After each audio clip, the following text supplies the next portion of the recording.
مجھے لگا جیسے میری انگلیوں اور ہتھیلی پر آبلے نکل آئے ہیں. ان میں شدت کا درد ہو رہا تھا اور یہ درد مجھے اچھا لگ رہا تھا کیونکہ اس کی وجہ سے میں جاگ رہا تھا. ہتھیلی کی تکلیف مجھے خاصی دیر تک جگائے رکھنے کے لیے کافی تھی.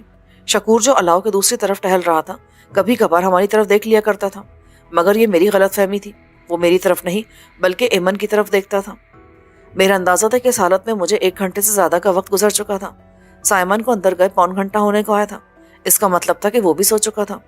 شکور نے ایک بار پھر چٹان کے اندرونی حصے میں جھانکا، پھر ایمن کی طرف آ گیا. اس کے بعد جیسے اس کی ہمت جواب دے گئی اور وہ دوبارہ جا کر الاؤ کے آگے والے حصے میں ٹہلنے لگا. مجھے اس کے عزائم بھانپنے میں دشواری پیش نہیں آئی. وہ جب بھی ایمن کی طرف دیکھتا اس کے چہرے پر ہوس اور گرسنگی الاؤ کی مدھم روشنی میں بھی واضح نظر آ رہی تھی. ایمن دیکھنے میں کتنی کم سن سہی لیکن جوان لڑکی تھی. اس کا حسن پرکشش تھا، مگر شکور خان جیسے ہوسکاروں کی نظروں میں اس کی معصومیت کی کوئی اہمیت نہیں تھی. انہیں صرف جسم کی طلب تھی. ٹہلتے ٹہلتے شکور خان کی اندرونی کشمکش جاری تھی. ایک طرف ایمن کی کشش اسے کھینچ رہی تھی تو دوسری طرف سائمن کا خوف اسے روک رہا تھا. پھر ہمیشہ کی طرح برائی کی کشش خوف پر غالب آ گئی، بشرطے کے مقابل کمزور شخص ہو. شکور دبے قدموں چلتا ایمن کے پاس آیا. وہ میرے پیروں کی جانب الاؤ کے متوازی لیٹی تھی. شکور نے اسے ہلا جلا کر دیکھا. ظاہر ہے وہ مکمل بے ہوش تھی. شکور اتنا محتاط تھا کہ اس نے شانے سے رائفل تک الگ نہیں کی. کاش کہ وہ رائفل اتار دیتا تو میں اس پر قبضہ کرنے کی کوشش ضرور کر سکتا تھا. شکور کے ہاتھ دست درازی میں مصروف تھے اور میں خود کو اس یقین کے سہارے روک رہا تھا کہ مجھے موقع ملے تب میں شکور سے بدلہ لے سکوں گا. ابھی حرکت میں آ کر میں اپنی اور ایمن کی آزادی کا موقع گنوا دوں گا. میرے لیے صبر کرنا ہی بہتر تھا. شکور کی دست درازیاں بڑھتی جا رہی تھی. اس نے جیکٹ کے سامنے سے زپ کھول دی. میرا خون کھول رہا تھا. میں بمشکل خود پر ضبط کیے ہوا تھا، مگر حرکت میں نہ آنے کا فیصلہ بھی کمزور پڑتا جا رہا تھا. اور اس وقت جب میں شکور خان پر ٹوٹ پڑنے کے لیے تیار تھا، اچانک شکور خان کے عقب سے ایک سایہ نمودار ہوا. شکور خان. سناٹے میں سائمن کی نرم آواز بھی بم کی طرح گونجی تھی. شکور خان اچھل پڑا. صاحب آپ، میں تو اسے دیکھ رہا تھا. اس کی جیکٹ کی زپ کھول کر. سائمن کی آواز میں زہر تھا. وہ صاحب میں بھول گیا تھا. وہ گڑ گڑانے لگا. شکور خان، تم اپنے ہتھیار سے خودکشی کرنا پسند کرو گے؟ سائمن پھنکارا. رات کے سناٹے میں اس کی آواز بہت خوفناک لگ رہی تھی، جیسے کوئی اژدہا پھنکار رہا. نہیں. شکور دہشت زدہ ہو کر بولا اور اجلت میں اپنی رائفل اتار کر دور پھینک دی. شکور خان، ابھی تمہاری کمر سے بندھا پستول باقی ہے، پھر خنجر بھی ہے. اگر کچھ بھی نہ ہو تو پاس یہ کھائی ہے، اس میں گرنے والا بھی مر سکتا ہے. شکور خان اس کے قدموں سے لپٹ گیا. صاحب مجھے معاف کر دو، میں اپنی ماں کی قسم کھاتا ہوں آئندہ میں اس کی طرف آنکھ اٹھا کر بھی نہیں دیکھوں گا. سائمن چپ چاپ کھڑا رہا اور شکور خان اس کے قدموں سے لپٹ کر گڑ گڑاتا رہا. پھر اس نے ہلکے سے شکور کے سر پہ ٹھوکر ماری. میں ایک بار کسی کی غلطی معاف کرتا ہوں، بار بار نہیں. آئندہ محتاط رہنا. اب تم 2 گھنٹے مزید اضافی پہرا دو گے. کیوں نہیں صاحب، آپ کہو تو میں ساری رات کھڑا رہوں. تم ساری رات پہرا دو گے. اس وقت 11 بج رہے ہیں، صبح سورج نکلتے ہمیں روانہ ہو جانا ہوگا. جی صاحب، شکور نے مرے ہوئے انداز میں کہا. سائمن اندر چلا گیا اور شکور خان سر جھٹک کر دوبارہ الاؤ کے دوسری طرف ٹہلنے لگا. اس کے انداز سے سکون جھلک رہا تھا. وہ سائمن کے عتاب سے بچ گیا تھا. اس نے دوبارہ ایمن کی طرف دیکھنے سے گریز کیا. وقت گزرنے کے ساتھ ساتھ ہاتھ کی تکلیف کم ہو رہی تھی، مگر اب میں پہلے جیسی غنودگی محسوس نہیں کر رہا تھا. یعنی میرے جسم پر دوا کا اثر کم ہو رہا تھا. میں نے ہتھیلی کے زخم پر الاؤ کے کنارے جمنے والی راکھ مل لی تھی. اس سے زخم کسی قدر محفوظ ہو جاتا ہے. میں ساکت لیٹا سوچ رہا تھا کہ مجھے اس موقع سے کس طرح فائدہ اٹھانا چاہیے. کسی قدر سوچ بچار کے بعد میں نے پہلے شکور خان سے نمٹنے کا فیصلہ کیا. اگرچہ میرے نزدیک خطرناک دشمن سائمن تھا، وہ سرد اور شفاق تھا. اس کے مقابلے میں شکور خان احمق اور شفاق تھا. اس میں چھٹی حص نہیں تھی جو سائمن کے پاس تھی. میں بغور شکور خان کا جائزہ لے رہا تھا. وہ ٹہلتے ٹہلتے ذرا دور ہو جاتا اور پھر پلٹ کر آتا تھا، لیکن اس دوران میں اس کا رخ الاؤ یعنی ہمارے متوازی رہتا تھا. وہ ہماری طرف پشت کر رہا تھا. اس صورت میں میرا کام آسان ہو جاتا.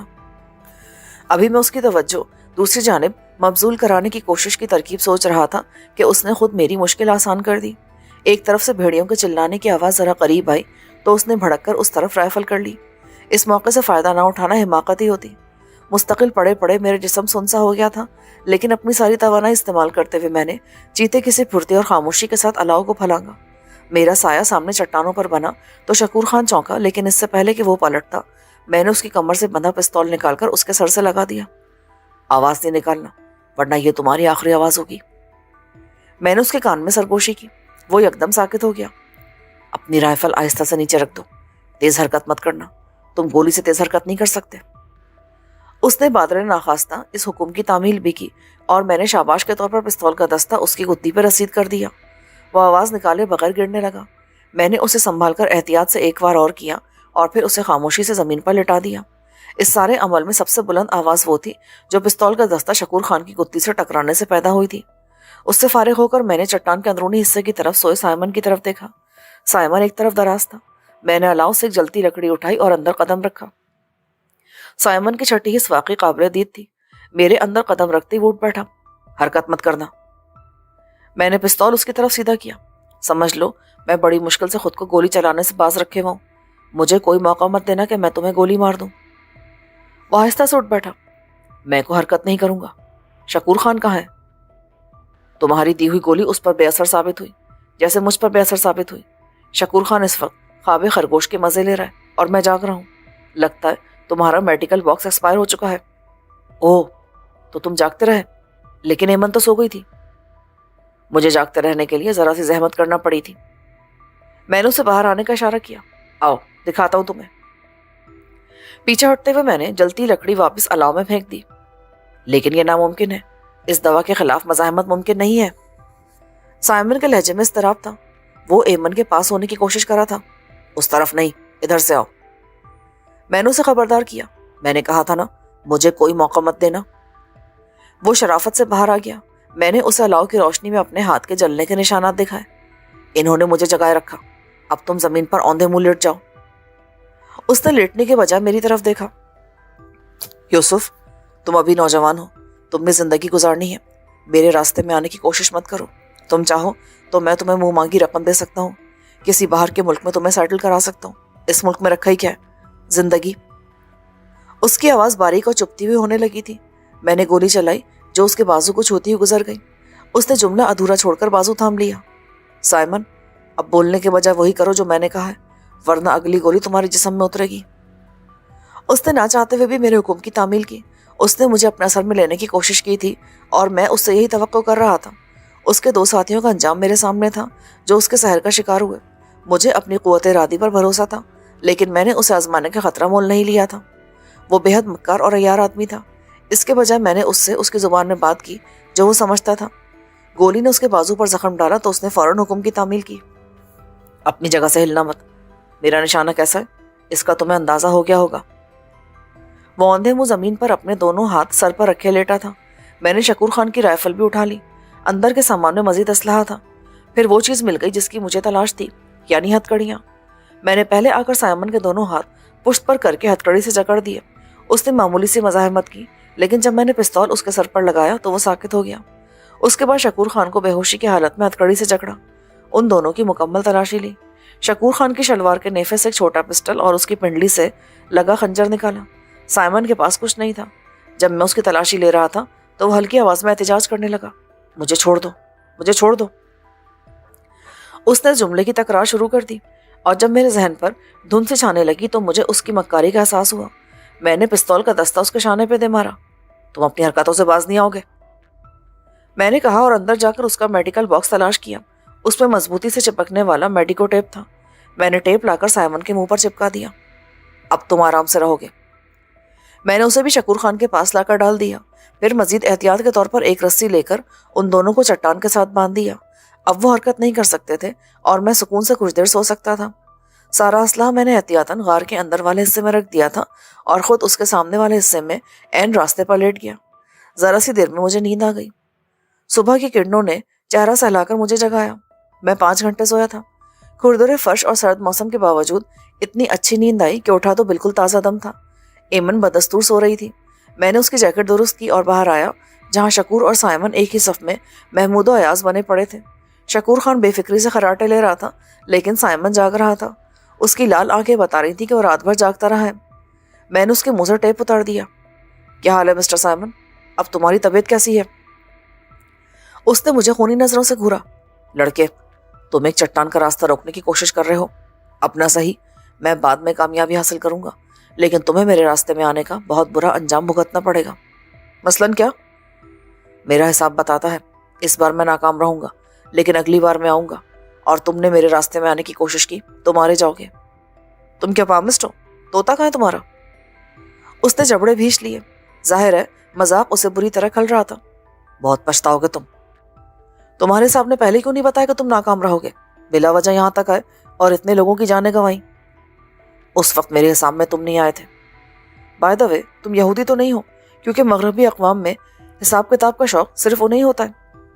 میرا تعلق مشرقی یورپ کے 1200 خاندان سے ہے۔ یہودیوں میں ہمارا خاندان سب سے ممتاز ہے، یعنی سب سے زیادہ ذلیل حرکتیں اور انسانیت کش جرائم تمہارا خاندان کرتا ہوگا۔ سائمن نے اس بات پر ایک بار پھر مجھے کھا جانے والی نظروں سے گھورا۔ لیکن تمہارا لہجہ تو برٹش ہے۔ میرا باپ دوسری جنگ عظیم میں جرمنوں سے بچنے کے لیے برطانیہ آ گیا تھا۔ میں برطانیہ میں پیدا ہوا۔ کاش کہ ہٹلر کو چند سال اور مل جاتے، یقیناً دنیا سے یہودی برائی کا بوجھ کچھ اور کم ہو جاتا۔ فکر نہ کرو، اس سے زیادہ برا انجام تم مسلمانوں کا ہوگا۔ ہوگا نہیں، ہو رہا ہے۔ فلسطین میں کیا ہو رہا ہے؟ ٹھیک ہو رہا ہے۔ جلد ہم اس پورے خطے سے مسلمانوں کا نام و نشان مٹا دیں گے، اور جو بچیں گے وہ بھی بس غلامی کریں گے۔ سائمن کا مزید بحث کا موڈ تھا، لیکن وقت کے ضیاع کے خیال سے میں نے اس کے منہ پر دوبارہ ٹیپ لگایا اور سامان سے کافی کا برتن نکال کر کافی بنانے کی تیاری شروع کر دی۔ بچ جانے والے خچر پر پانی کے ساتھ کھانے پینے کا سامان بھی تھا۔ کافی بنا کر میں نے پہلے ایمن کو دیکھا۔ وہ نیند میں تھی۔ اسے جگا کر میں نے کافی دی۔ کافی پی کر اس کی رہی سہی غنودگی بھی غائب ہو گئی۔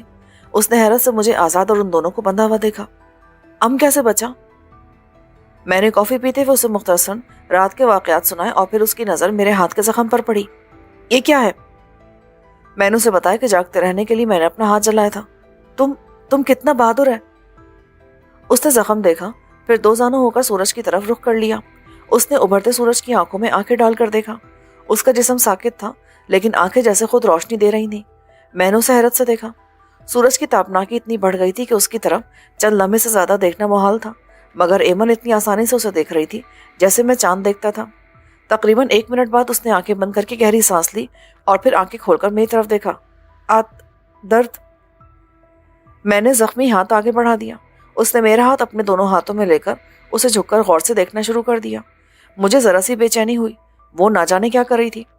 اس نے جب پہلی بار زخم دیکھ کر ان پر ہاتھ پھیرا تو تکلیف پھر سے جاگ اٹھی تھی، اور جب اس نے اس طرح میری ہتھیلیوں اور انگلیوں کے زخم جھک کر دیکھنا شروع کیے تو چند لمحے میں تکلیف ختم ہو گئی۔ میں نے اسے ایک نوجوان لڑکی کے خوشگوار لمس کا اعجاز جانا تھا، مگر جب میرے زخم رفتہ رفتہ مختصر ہونے لگے تو میں دنگ رہ گیا۔ صرف ہتھیلی کا زخم تقریباً پوری ہتھیلی پر حاوی ہو گیا تھا۔